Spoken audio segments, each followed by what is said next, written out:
নমস্কার বন্ধুরা, আবারও এসেছি আমি একটা তালের নতুন রেসিপি নিয়ে আপনাদের সাথে শেয়ার করতে। আশা করি এই রেসিপিটি আপনাদের ভালো লাগবে। আমি এই তাল নিয়েছি, তালটাকে তাল দিয়ে আজকের আমি তাল আর কলা পাতা দিয়ে পাতা পিঠে বানিয়ে দেখাবো। তার জন্য এই তালটাকে আমি এবারে এই ঝাঁঝরি দিয়ে ছেনে নিচ্ছি। এটাকে ভালো করে আমি ছেনে নেব। এই তালটার 3টে আঁটি ছিল, আমি ছেনে নিয়েছি। আর একটা নারকেল নিয়েছি, নারকেলটা এর মধ্যে দেব আমি। তাল ছানা হয়ে গেছে, আমি নারকেলটাও এর মধ্যে একসাথে কুড়ে নিচ্ছি। আমি দু মালা নারকেল কুড়ে নিয়েছি, নিয়ে আমি হাফ বাটি সুজি দিয়ে দিচ্ছি এর মধ্যে। এবারে পরিমাণ মতন আমি এর মধ্যে চিনি দিয়ে দিচ্ছি। এটা যে যেমন মিষ্টি খেতে পছন্দ করো তেমন মাপে চিনি দেবে। আমি যেভাবে রকম সুজি দিয়েছি সেই রকম চিনিও দিয়েছি, তার থেকে একটু সামান্য কম দিয়েছি। দিয়ে আমি এর মধ্যে এবারে দিয়ে দেব চালের গুঁড়ো। আমি যে বাটির মাপ নিয়ে নিয়েছি সেই বাটির 1 বাটি আমি চালের গুঁড়ো নিয়ে নিয়েছি। নিয়ে এতে স্বাদ মতো লবণটা দেওয়া হয়নি, একটু পরে এটা আগে আমি মেখে নিই। নিয়ে তারপরে আমি এর মধ্যে স্বাদ মতন লবণ দিয়ে দেব। হাত দিয়ে ভালো করে এটা আমি মেখে নিচ্ছি। মেখে নেওয়া হয়ে গেছে, এবারে আমি এতে অল্প করে স্বাদ মতন লবণও দিয়ে দিয়েছি। দিয়ে আমি ভালো করে এটা মেখে নিচ্ছি। আর আমার ছেলে তো ও বলছে কখন হবে আর আমি খাবো, তার জন্য বিরক্তও করছে। ওই দেখুন, আর আমার এটাকে মেখে নেওয়া হয়ে গেছে। এবারে যেটা মেন কাজ হচ্ছে কলা পাতা। আমি কলা পাতা আগে থেকে কেটে নিয়ে এসেছি, এনে আমি সেটাকে তার মাঝখানের যে শক্ত ডাঁটিটা থাকে সেই শিরাটা আমি কেটে ফেলে দিয়েছি। দিয়ে এটা একটা শুকনো কাপড় দিয়ে অবশ্যই করে ভালো করে মুছে নেবে। একদম সুন্দর করে জল শুকিয়ে মুছিয়ে নিয়েছি। নিয়ে আমি যেটা এইভাবে ওর মধ্যে দিয়ে এটা হাত দিয়ে আমি এইভাবে হালকা করে চেপে দিচ্ছি। আর চেষ্টা করবে যতটা না যেন কলা পাতা থেকে বের হয়, বের হলে একটু সাইড চুঙে যায়।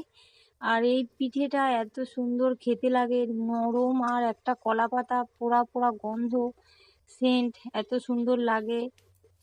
তাই ভাবলাম আমরা তো বানিয়ে খাচ্ছি, তাই আপনাদের সাথে শেয়ার করছি।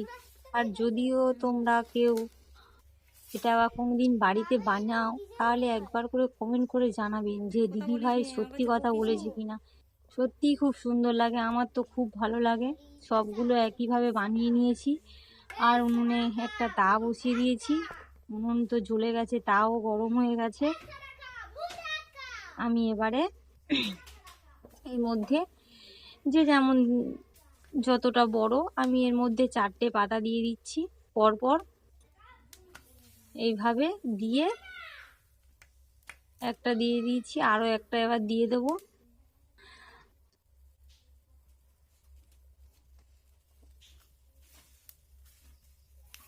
দিয়ে দিয়েছি, দিয়ে এবারে থালা, ওপর থেকে একটা থালা নিয়ে আমি চাপা দিয়ে দিচ্ছি। আর এই পিঠেটা বানানোর সময় অবশ্যই করে উনুনের আঁচটা একটু কম রাখবে। যত আঁচটা কম থাকবে তত ভালো হবে, না হলে পিঠেটা চুঙে পুড়ে যাবে। এইভাবে এক সাইডের পাতা আমি এইভাবে করে নিয়েছি, আরও এক সাইড উল্টে দেবো। দিয়ে এইভাবে পাতাটা হয়ে আসবে, এইভাবে হালকা করে পোড়া পোড়া ভাব আসবে, আমি তখন পিঠেটাকে নামিয়ে নেব। আমি এইভাবে সবগুলো উল্টে দিচ্ছি। এই দেখুন কি সুন্দর, একটাও পড়েনি। এইভাবে আবারও আমি একটু চাপা দিয়ে দেব।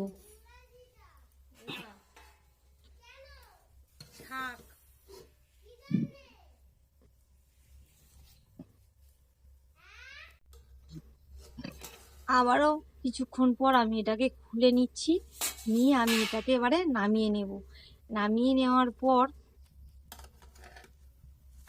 এই দেখুন বন্ধুরা, পেছনের পিঠটা কত সুন্দর হয়েছে। একইভাবে আমি সবগুলো নামিয়ে নেব।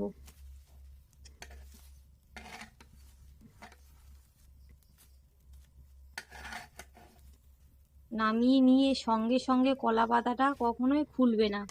এটা এর মধ্যে এইভাবে ঠান্ডা যতক্ষণ না হবে এইভাবে রেখে দেবে। দিলে ওর গায়ের গরমটা ওর মধ্যে বসে যাবে আর খেতে সুন্দর লাগবে, নরম তুলতুলে একদম। আমি একইভাবে আরও কটা ভেজে নিচ্ছি।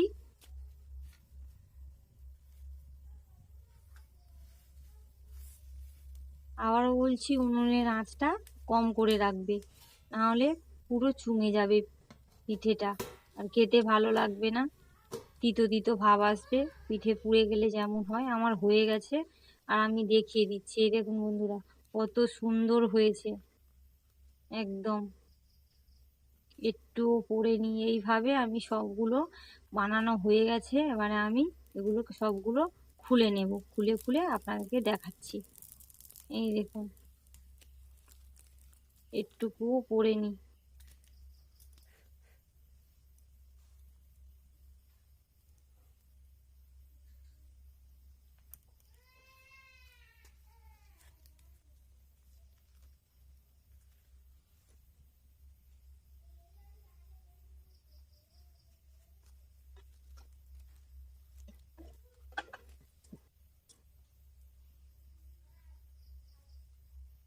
কত সুন্দর হয়েছে। আমি সবগুলো একইভাবে বানিয়ে নিয়েছি। আমি এবারে আপনাদেরকে এটা খেয়ে বলবো কেমন হয়েছে। এই দেখুন কত সুন্দর নরম। এই দেখুন বন্ধুরা, কত সুন্দর হয়েছে, একদম নরম, হাতের মধ্যে একদম হয়ে যাচ্ছে, নরম তুলতুলে হয়েছে, দারুণ হয়েছিল পিঠেটা।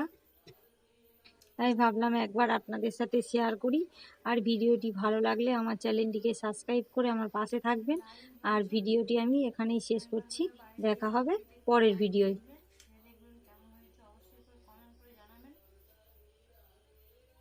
আমার ভিডিওটি আমি এখানে শেষ করছি।